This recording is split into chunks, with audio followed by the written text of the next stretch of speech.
Bonjour à tous, je suis Aubin, responsable des partenariats chez InnoVR et aujourd'hui je vous propose un autre tuto, cette fois-ci pour vous montrer la suite Quest for Business et comment on fait pour enrôler un nouveau casque sur cette solution proposée par Meta, solution de MDM et de gestion de contenu.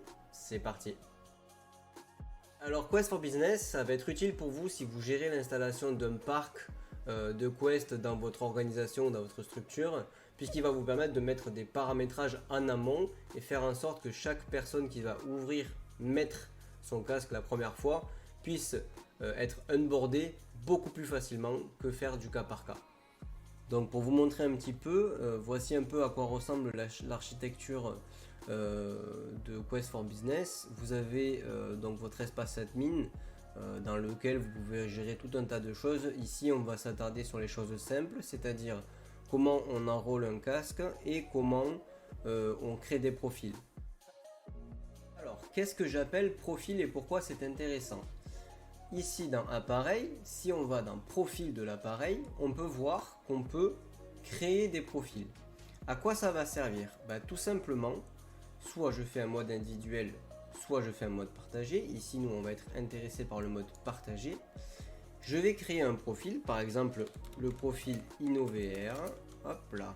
Je peux même le mettre en tant que profil par défaut. Je valide. Il me dit que effectivement les comptes Meta seront connectés lors de la configuration, les profils, etc., etc. Là, ce que ça va faire, c'est que ce profil, je vais pouvoir gérer tout ce que je veux à l'intérieur.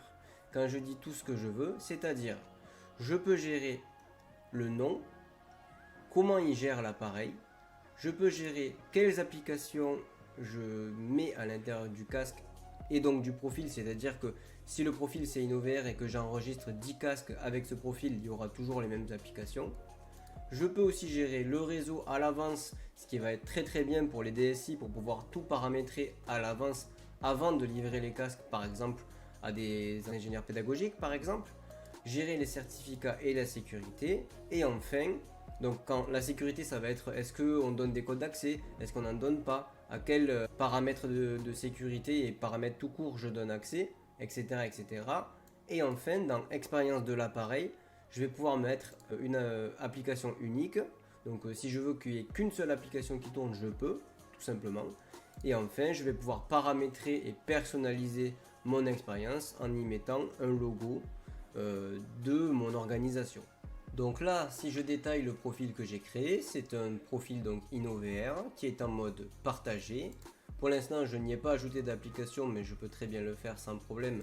À savoir qu'il faut aller dans gérer les applications et ajouter les applications à votre organisation, donc celles que vous souhaitez. Au niveau des réseaux, j'en ai pas configuré et au niveau de l'expérience de l'appareil, moi j'ai mis un logo personnalisé et je n'ai pas mis d'application unique, juste pour montrer le détail de ce que ça peut être. Donc on voit que mon profil InnoVR est créé, il est bien en mode partagé. Ce que je vais pouvoir faire maintenant, c'est l'affecter. Alors là, deux solutions. Soit je peux l'affecter directement à des groupes d'appareils que j'aurais créés.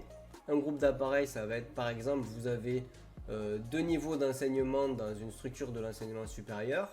Vous avez 10 casques qui correspondent à un bac plus 2 ou un enseignement niveau bac plus 2 et 10 casques qui correspondent à un niveau bac plus 5. Donc imaginons que le niveau bac plus 5 il ait besoin de 3 applications différentes dans le casque et le niveau bac plus 2 il ait besoin que de une, vous pouvez créer des groupes d'appareils où vous allez affecter vos casques à ces différents groupes. Et l'avantage, comme on l'a vu maintenant, c'est qu'on peut y affecter le profil qu'on souhaite. Donc ça veut dire que automatiquement, en un clic, vous pourrez affecter le profil au groupe. Ça c'est une première solution.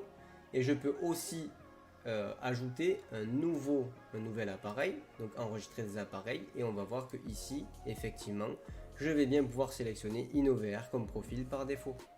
Notre profil partagé est créé, on va maintenant l'ajouter au casque qu'on va vouloir paramétrer. Pour ça, rien de plus simple, on va allumer le casque.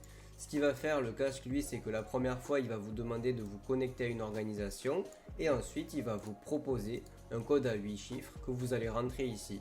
Une fois que c'est fait, il va intégrer le profil que vous avez créé au casque et vous serez prêt à fonctionner. Ce qu'il faut préciser aussi, c'est que là, il y a deux cas de figure. Soit vous avez déjà un casque que vous voulez enrôler, et donc dans ces cas-là, ce casque, il va falloir le factory reset.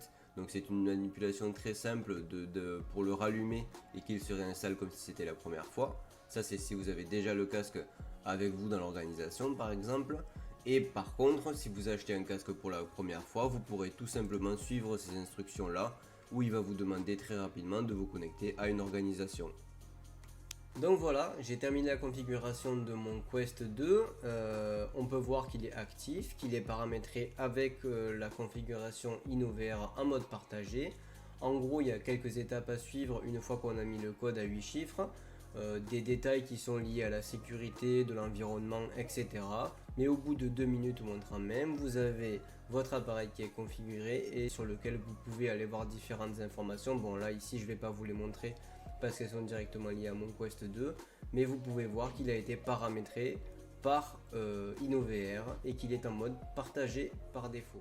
Voilà, l'idée c'était tout simplement de vous faire un petit tuto rapide sur comment on enrôle un casque sur la suite Quest for Business.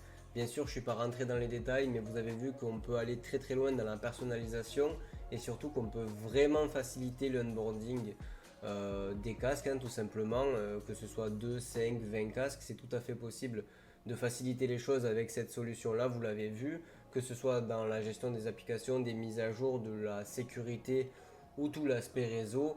Une fois qu'on l'a configuré en amont avec les profils, bah, tout devient beaucoup plus facile. Donc là c'était très bref et très rapide. Si vous avez besoin de davantage d'informations, n'hésitez pas à m'écrire au bain@inno-vr.com, je serai ravi de vous répondre.